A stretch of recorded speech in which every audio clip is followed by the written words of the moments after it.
Somehow, last year in 2024, The Acolyte, the most hated TV series in the world, somehow managed to be the second most watched TV series on Disney+, beating all Marvel Studios content, including X-Men 97 and Agatha. So let's talk about the numbers.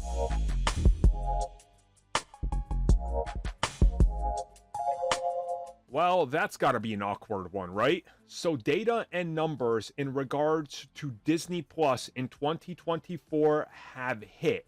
And we know the top 10 TV shows that streamed on Disney Plus for that year. So here is the breakdown. At number 10 is The Mandalorian Season 1. And number 9 is Mandalorian Season 3. And number 8 is Ahsoka. Number 7 is Skeleton Crew. Number 6 is Star Wars The Bad Batch. Number 5 is X-Men 97.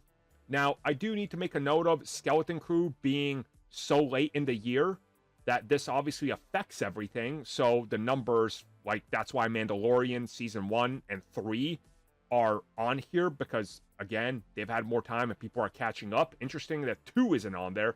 Ahsoka Season 1, of course, still left over as people sign up and sometimes just binge watch thing. So again, we left off at number 5. That's X-Men 97. Number 4 was Echo. Number 3 was Agatha All Along. Number 2, The Acolyte. And number 1, Percy Jackson.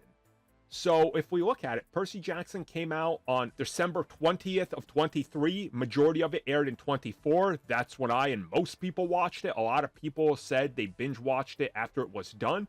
This makes sense. The Acolyte in number 2 is interesting because, again, it came out in summertime on 6/4/24, and it's number 2, and it beats number 3, Agatha All Along, which was primed in that October slot, you know, for Halloween and everything, with a substantial amount of millions of minutes watched. Like, we're talking more than 500 million minutes more. So there's an interesting thing going on here where, depending on when you released, but also how much people rush to watch it is important. And Acolyte landing in number 2 is quite shocking to me, but I guess not. You know, there was a lot of chatter for the show, good or bad. You know, whatever you make of it, there was chatter, which clearly helped it.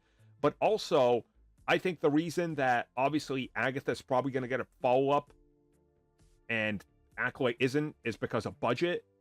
Like, one episode of The Acolyte cost as much as all of Agatha All Along, and it shows, it definitely shows, but, you know, it is what it is.